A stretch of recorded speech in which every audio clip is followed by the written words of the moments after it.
Tady televize Neonová škola. Co vás nejvíc baví na matice? Počítání s krychličkama. Co baví nejvíc vás na matice? Asi odčítání a sčítání. Slyšel jsem, že v matice hrajete zajímavé hry. Jaký například? Například hrajeme krále, potom ještě koncentraci, ale nejvíc mě baví král. Stavíte ještě kromě krychliček něco jiného? Ano, vláčky. Ale já mám rád Tetris.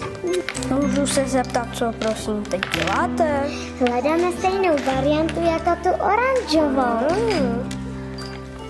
Teď jsme na hodině čtení a psaní. Paní učitelko, co teď děláte? Oli, my teď budeme poznávat počáteční hlásky ve slovech.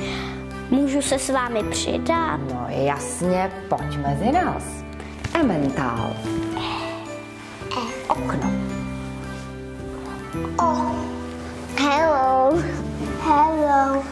Co ti na angličtině mě nejvíc baví? Když se učíme se Stevem a s Maggie. 1, 2, 3. Když se učíme o našem těle. Is a nose. Jakou hru máš v angličtině nejradši? Plácačky, právě hrajeme. 1, 2, 3. Alice. Yes! Zde se potáhne. Nestrácíme boty žádný. S tátou říkáme, že to není Neo. Slyšela jsem, že Neonová škola má i svoji hymnu. Ano, ale ještě na ní pracujeme. A mohla by jsem slyšet aspoň kousek? Ano. Všichni se tu rádi máme, navzájem si pomáháme a jsme tým, který drží spolu. Neonová škola, po víkendu si nás zase volá a v pondělí se opět sejdem ve třídě.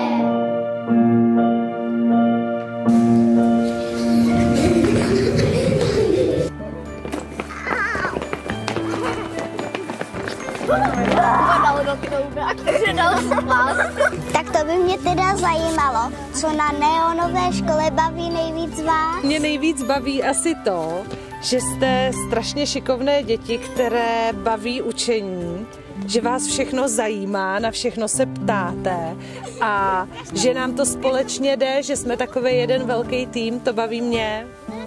No a já jsem strašně ráda, že máme na sebe čas a prostor a dovídáme se něco my od vás a něco se dovídáte vy od nás. Tak dobře. No tak dobře.